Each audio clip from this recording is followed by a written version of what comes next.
आंबेडकर असं म्हणतात, मला जर मुलगी असती तर मी मातंग समाजाला दिली असती आणि मातंग हा वादच खतम केला असता. मित्रांनो, म्हणजे बाबासाहेबांच्या दृष्टीनं महार समाज आणि मातंग समाज हे वेगवेगळे आहेत का?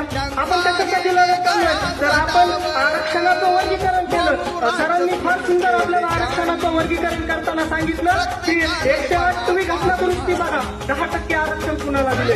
हळूहळू हे काय करायचं, अशी पिल्लावर सोडायला येतं. म्हणजे आपण जर ते मिश्रा बघितलं असेल, मिश्रा म्हणजे आपण आपल्यात भांडण चालू आहे आणि मिश्रासारखे ही लोक पिल्लावर सोडत आहे. इतक्या दिवस का दिसलं नाही की संविधानाचा निर्माता BN राव आहे.